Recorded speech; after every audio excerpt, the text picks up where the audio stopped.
아멘. 네, 오늘도 하나님의 말씀 앞으로 나오신 성도님들 주님의 이름으로 환영하고 축복합니다. 네, 오늘도 하나님께서 허락하신 말씀을 통하여서 우리가 가야 할 방향을 깨닫고 또 끝까지 믿음으로 순종하며 주님의 길을 따라가는 귀한 성도님들 되시기를 축복합니다. 하나님께서 반드시 하나님의 자녀들인 우리의 삶을 가장 좋은 길, 또 가장 완전한 길로 인도하심을 신뢰하면서 주님을 따라가시는 성도님들 되시기를 축복합니다. 네, 이제 사도행전 21장 우리가 오늘 보게 될 본문 이전에 이제 3차 전도여행을 마치고 바울이 예루살렘으로 돌아오게 됩니다. 주님의 마음을 품고 복음을 전하는 자에게 하나님께서는 놀라운 복음 전파의 열매를 맺게 하셨고 복음이 확장되는 일에 쓰임 받도록 하셨었습니다.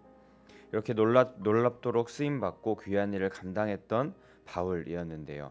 이제 예루살렘으로 돌아가려 할 때에 21장 11절 말씀에 보면 바울에게 고난이 있을 것이다 라고 그렇게 예언합니다.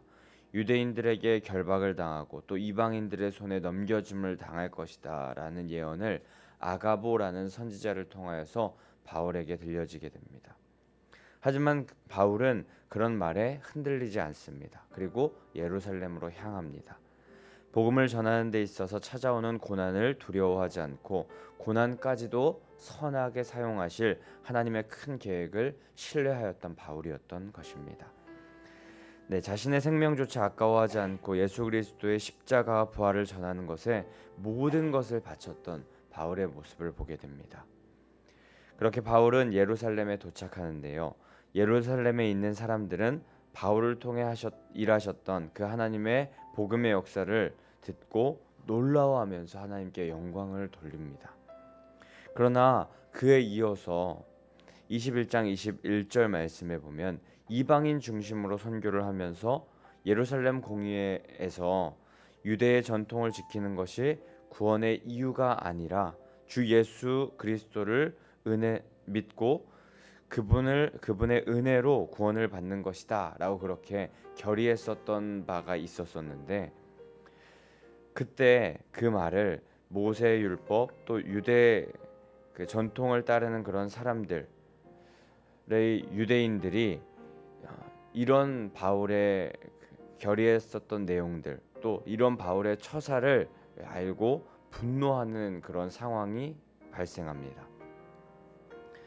바울이 유대 전통을 따르는 것, 또 모세의 율법을 따르는 것, 이것이 구원의 이유가 아니라고 하였었는데, 하지만 바울이 이 유대 전통을 따르는 사람을 반대하거나 또 비판하거나 이러지는 않았었는데, 그들이 오해하면서 분노하였던 것입니다. 그들을 무시하거나 또 그들을 업신여기는 그런 결의와 행동은 아니었는데도 불구하고 바울에게 그 유대인들은 분노하고 있었던 것입니다. 이에 바울은 나시린의 정결 예식 결례에 참여하여서 유대인들의 전통을 존중한다는 것을 보여주면서 이방인들과 더불어서 유대인들도 함께 복음을 받아들이는 것에 거리낌이 없도록 행하는 그런 모습을 보입니다. 그렇게 문제가 조금 사그라드나 싶었더니 또 문제가 생깁니다. 27절 말씀에 보면 아시아에서 온 유대인들이 바울이 이방인을 데리고 성전에 들어가서 거룩한 곳을 더럽혔다라는 그런 말을 하면서 바울을 오해하는 그런 상황이 또 펼쳐지게 되는 것입니다. 그곳에 모여있던 무리들은 폭도들로 갑자기 변하게 됩니다. 그리고 바울은 거의 죽을 위기에 놓이게 되는데 21장 30절 말씀에 보면 바울을 잡아 성전 밖으로 끌고 나가니 문들이 곧 닫히더라 라는 그런 말씀이 있습니다. 이 말씀의 의미가 무엇이냐면요, 바울로 인하여서 분노한 이 폭도들이, 이 사람들이 성전에서 피를 흘리는 것은 성전을 더럽게 하는 것이기 때문에 그것은 안 되고 성전으로 끌고 나가서 피를 흘리겠다, 곧 바울을 죽이려고 했다라는 그런 말과 같은 의미인 것입니다. 그렇게 일촉즉발의 그 상황 가운데 로마의 천부장이 그 소식을 듣고 황급히 출동하게 됩니다. 현재 이 예루살렘은 로마의 지배 아래에 있는 곳이기 때문에 그곳에 문제가 생긴다면 이 로마의 사람인 로마의 그 파견된 이 천부장이 그 모든 문제를 감당하고 또 문제가 생기면 책임을 졌어야 됐기 때문에 그 책임을 잠재우기 위하여서 그 자리에 천부장이 출동한 것입니다. 네, 그렇게 천부장이 출동하여서 겨우 목숨을 건진 바울이 로마 군사들에게 끌려가고 있던 그 상황부터가 오늘 본문의 내용입니다. 바울은 집단 폭행을 당해서 죽을 수도 있는 그 상황에서 긴급 출동한 천부장으로 인하여서 가까스로 목숨을 건지게 되었습니다. 여전히 그런데 군중들은 폭도가 되어서 바울을 죽이라고 소리치고 있는 상황입니다. 이때까지 천부장은 바울이 과거에 반란을 일으켰던 애굽인 중에 한 명이 돌아왔다라고 생각했던 것 같습니다. 38절 말씀에 보면 내가 이전에 소요를 일으켜 자객 4,000명을 거느리고 광야로 가던 애굽인이 아니냐라고 그렇게 말하는 것으로 보아서 과거에 애굽인들이 이 자리에서 폭도를 일으켰던 그런 사건이 있었는데 그 사람 중에 한 명이 아니냐라고 그렇게 생각했었던 것입니다. 그래서 바울을 유대인들과 떨어뜨리는 것이 급선무라고 생각했던 것 같습니다. 바울은 죽을 위기에서 천부장의 오해 아닌 오해로 가까스로 목숨을 건지게 되는 것입니다. 수많은 군중들, 폭도로 변한 유대인들 틈에서 로마인들의 호의를 받으면서 그곳을 바울은 벗어나게 된 것입니다. 생각지도 못한 방법으로 바울은 죽음의 끝자락에서 구해지게 됩니다.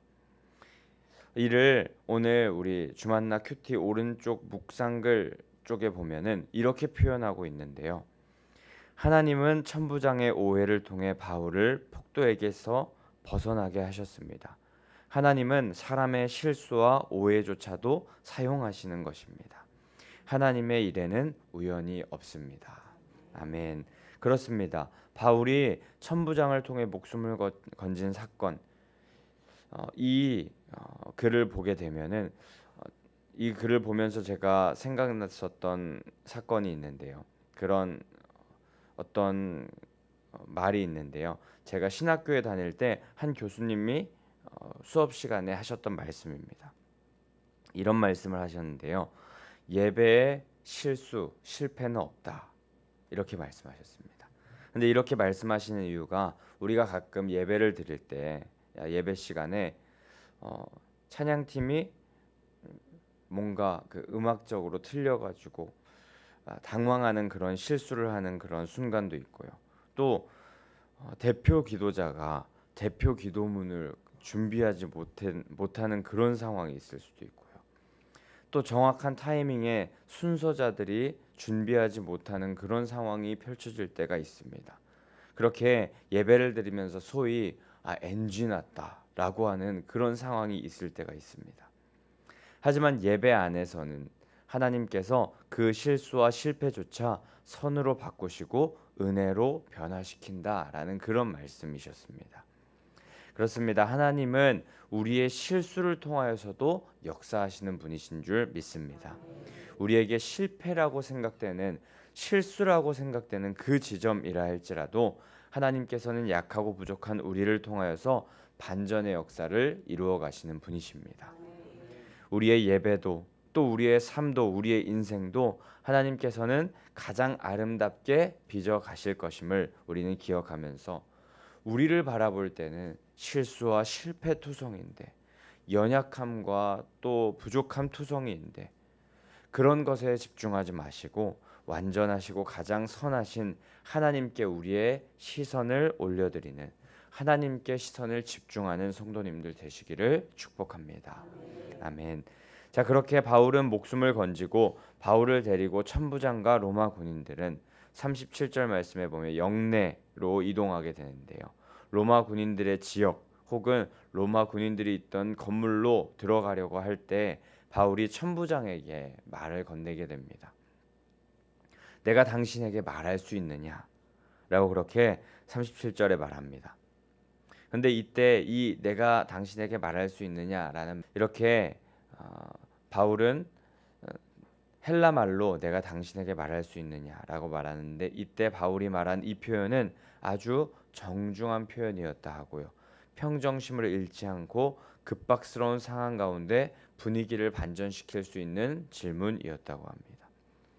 그리고 이런 죽음의 위기, 급박한 상황에서도 천부장에게 말을 걸 수 있었던 것, 그리고 헬라 말로 말을 걸 수 있었던 것, 그것은 하나님을 신뢰하며 그분께 모든 것을 맡기고 또 겸손하고 담대하게 신앙하는 바울의 모습이 있었기 때문이었습니다. 이런 바울의 말에 38절 말씀에 보면 아까 말씀드렸듯이 바울이 애굽의 반란자이거나 혹은 유대인의 정결법을 어긴 범법자 정도로만 이 바울을 생각했었는데, 갑자기 이 사람이 로마 말, 헬라 말로 정중하게 대화를 요청하는 모습을 보이니 놀라워하면서 천부장이 네가 헬라 말을 아느냐? 라고 이렇게 말을 하면서 되묻게 되는 것입니다. 그리고 이렇게 헬라 말을 아느냐라고 말할 때 감탄하면서 물어보는 그런 말이었다고 합니다. 천부장은 바울이 범법자, 말썽꾸러기인 줄로만 알았는데, 뭔가 문제를 일으킬 사람으로만 알았는데, 바울이 점잖은 헬라 말로, 로마 말로 말하니 아주 놀랐던 것입니다. 이에 천부장에게 바울은 39절에 이렇게 말합니다. 나는 유대인이며 길리기아 다소시의 시민이다 라고 그렇게 말합니다. 이는 자신이 애굽인이 아니라, 지금 문제를 일으키려는 사람이 아니라 유대인이며 또 길리기아 다소시의 시민임을 밝히는데, 이때 다소시의 시민임을 밝히는 이유는 바로 다소는 큰 도시 중에 하나였고, 당시 큰 도시 출신이라는 출신 성분은 그 사람의 신분을 나타내는 하나의 척도 중에 하나였다고 합니다. 예수님도 나사렛 출신이라고 그렇게 말할 때 사람적으로 어느 정도 부유했고 또 교육 수준도 높았던 그것을 말하면서 로마 천부장에게 지금 부탁하고 있는 것입니다. 요구하면서 말하고 있는데, 바울은 이것을 자랑으로 여기진 않고 복음을 전하는 일이 계속되기를 원하는 일에 자신의 그 신분을, 또 자신이 어떤 사람인지를, 그런 것을 복음을 계속 전하는 일에만 사용되길 원하는 마음으로 사용했던 것입니다. 결국에 백성들에게 말할 수 있는 기회를 바울이 얻게 되고요. 바울은 40절 말씀에 보면 층대 위에 서서 백성들에게 손짓하며 조용히 하게 한 후에 히브리 말로 다시금 말하면서 복음을 전하게 됩니다. 네, 그렇게 내일 계속하여서 이 바울이 계속 복음을 전하는 말씀을 보게 될 텐데, 이 상황이 그런데 우리로서는 잘 이해가 되지 않을 수 있습니다. 지금 이제 죽을 뻔했었던, 성전에서 끌려 나와서 피를 흘리면서 죽음에 이를 수 있었던 그 상황 가운데 겨우 목숨을 건진 이 바울인데, 겨우 목숨을 구했다면 자신이 이제 로마 시민이라고, 저 지금 죽을 것 같은데 저 로마 시민입니다. 저를 안전한 곳으로 이동시켜 주십시오 하면서 로마 군사들의 보호를 받으면서 그것을 요구하면서 안전한 곳으로 향할 수도 있었을 텐데, 바울은 지금 자신에게 격분해 있고 화가 난 무리들에게 다시 가까이 가길 원한다고, 내가 저들에게 말을 할 수 있도록 좀 도와달라 라고 하면서 그들에게 나아가길 원하고, 더 나아가서 그 상황 가운데서도, 죽음에 이를 수 있는 상황 가운데서도 복음을 전하려고 합니다. 성도님들, 오늘 이 바울의 모습, 그리고 오늘 본문의 말씀을 통하여서 하나님께서 우리에게 말씀하고 계시는 줄 믿습니다. 우리는 내가 원하는 곳, 내가 좋아하는 곳, 내가 말하고 싶은 곳에서만 복음을 전하려고 하는 그런 마음들이 있었습니다. 하지만 오늘 말씀 가운데 하나님께서는 내가 정말 말하기 싫은 곳, 또 관계가 좋지 않은 곳, 내가 위험과 어려움에 처할 수 있는 곳, 또 해도 안 될 것 같은 그런 상황 가운데서라도 복음을 전하고 예수 그리스도의 십자가와 부활을 말하라고 하시는 줄 믿습니다.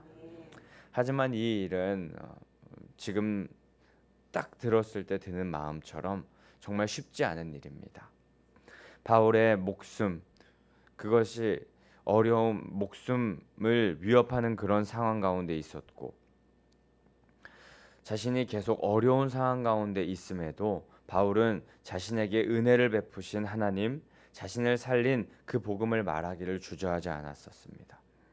이는 하나님의 은혜와 사랑이 감당할 수 없을 만큼 크고 놀라웠기 때문에 극한 상황에 몰림에도 조금도 물러서지 않고 당당히 말하는 바울의 모습이었고, 그런 이들에게 분명 하나님께서는 하나님의 보호와 하나님의 선하신 인도로 함께 하실 것을 신뢰하면서 나아갔던 바울이었는데, 우리도 오늘 이 바울과 같은 모습으로 나아가서 결국에 하나님의 보호와 하나님의 선하신 인도를 받는 우리들이 되어야 할 줄 믿습니다.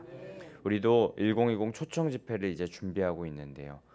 전도 대상자를 품고 기도하고 있지만 이 사람을 몇십 년 기도하면서 초대해도 전도 집회 때, 초청 집회 때 이름을 써서 내긴 하지만 이 사람이 올까라는 그런 생각 우리 가운데 있을 수 있습니다.